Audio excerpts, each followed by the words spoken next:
I'm Susie from Shock Family Farm. Today I'm going to show you how to make goat's milk soap.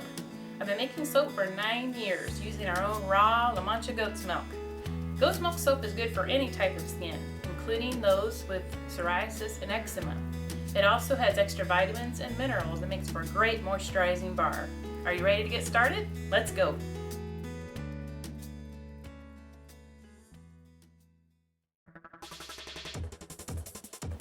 Before we do anything, we have to don our gloves,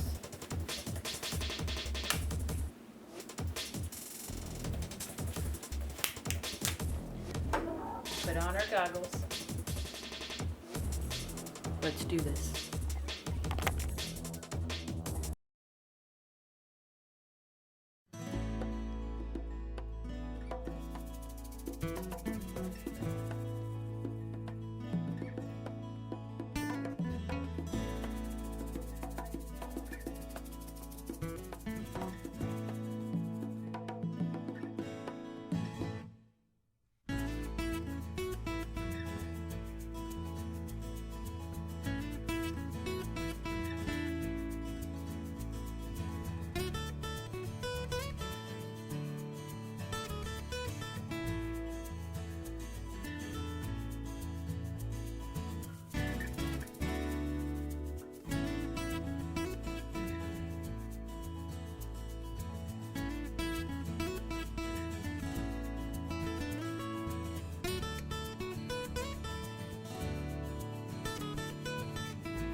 Okay, now we're going to start mixing everything together. There's a certain way to do that, and there's certain temperatures that need to be reached. So let's get started on the oils first.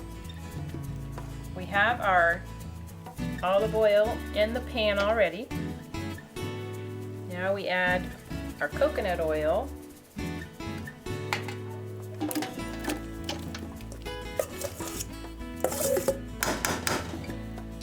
And our palm oil. Remember, this palm oil looks a little different because it's partially melted. Normally it would look a lot like the coconut oil.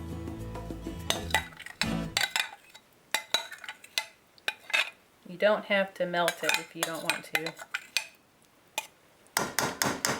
Okay, now we're going to carry this over to the stove and start heating it up.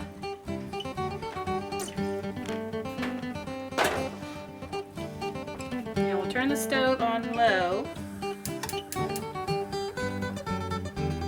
You don't want it too high. We're not frying anything.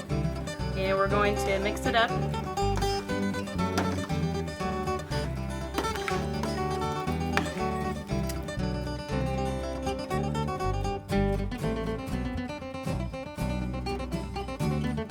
Now, while that is heating up, we're going to start adding our lye to our milk.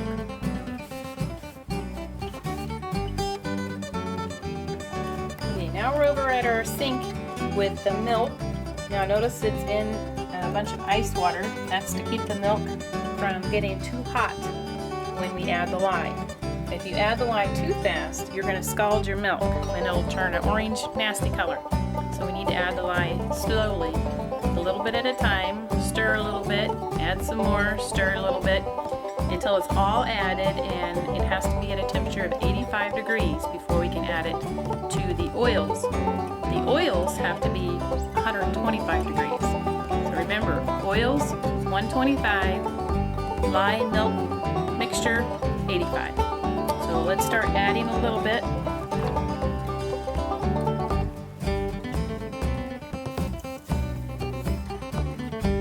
At a time.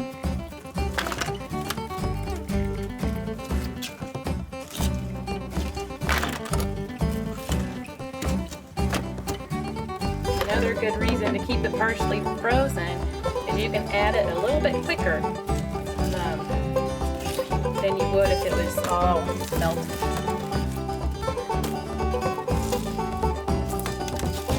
When you're dealing with lye, you want to make sure you have some type of ventilation going on, whether it be a cracked window or your microwave vent. Try not to breathe it in.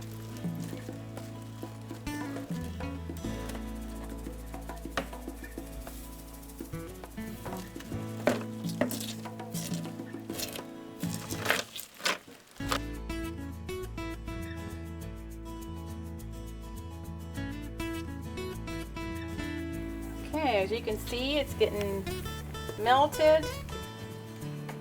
Keep adding and stirring, and in the meantime, while you're doing that, you also need to check your temperature of your oils.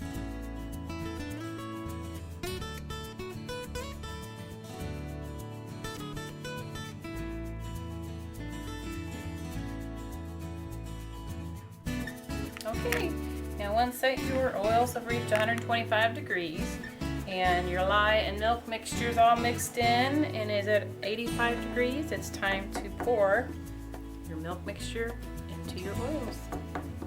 Be very careful you don't splash it. Pour it in nice and easy. I've had lye on my skin before and it doesn't feel very good.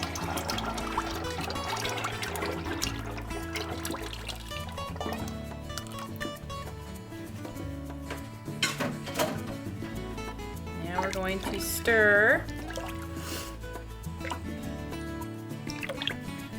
And the first time I made soap 9 years ago, my 9-year-old daughter was just a baby,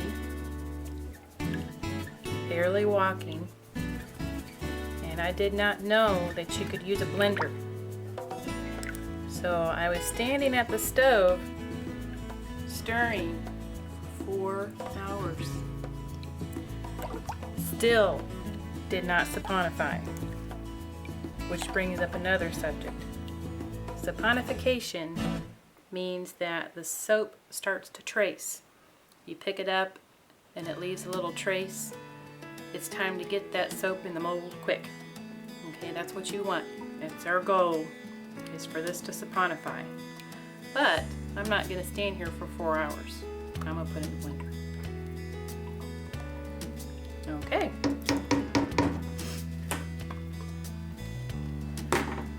We'll just pick this up very carefully. Put it in the blender for about a minute. And then we'll pour this into here. So I'll put this on for 1 minute. Keep doing that until we use all this up.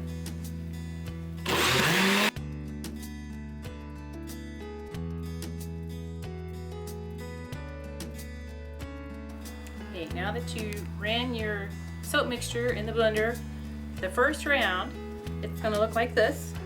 A little bit creamier. Mine is starting to saponify, so we have to work quickly. You see how it's starting to trace? But it's not quite there yet, which is good because I still got things to add. So I'm going to add my ground oatmeal,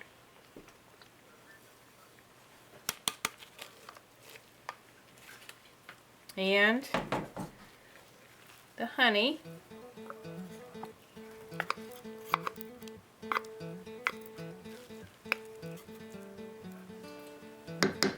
and also your fragrance or essential oil, and we're going to stir that up. It'll be clumpy, but we're going to run it through the blender one more time quickly, only for a few seconds each time.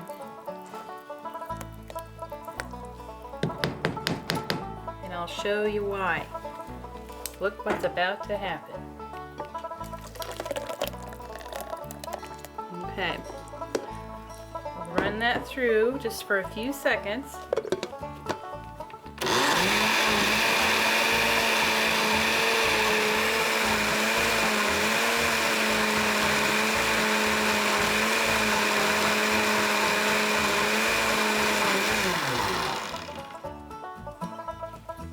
We have some saponified soap.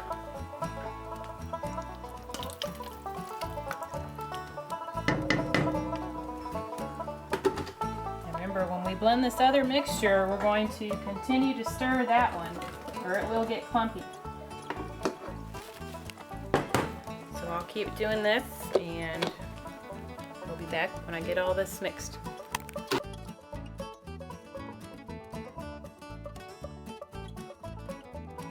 Okay, as you can see, it is definitely tracing or saponifying, and it's time to get it into our molds.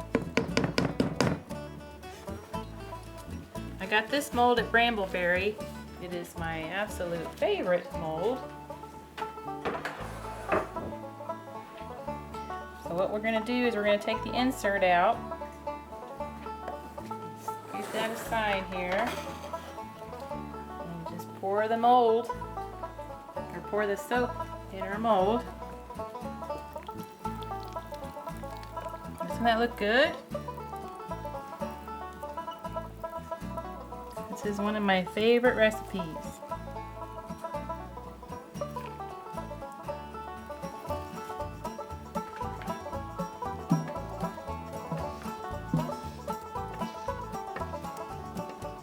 And you can use different molds. You don't have to buy a mold. You can use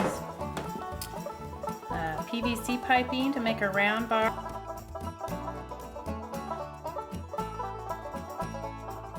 Here, we're just going to put our little inserts in after we pour the soap in.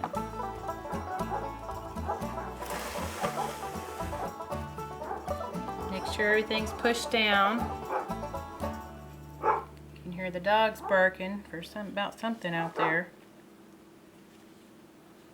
And there you have it. And we'll put the lid on.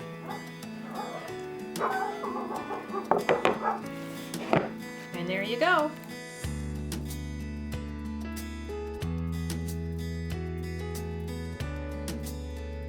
After your soap's been in the mold for a day, you want to take the lid off and spray it with alcohol. That keeps the lye ash from rising to the top because it has a white ashy substance that's not very pretty. So spray with alcohol, and in 2 or 3 days you can take your soap out of the mold. And in 4 to 6 weeks, you'll have a nice bar of soap. Isn't that nice? Look for my little black goat on my website, www.EdenGoatsMilkSoapAndLotion.com. These are available for sale there. I also make a lotion video, You Can series on how to make goat's milk lotion. My blog, www.OurSimpleFarm.com, gives you a little insight on what we do here on the farm. I hope you enjoyed today. Thank you.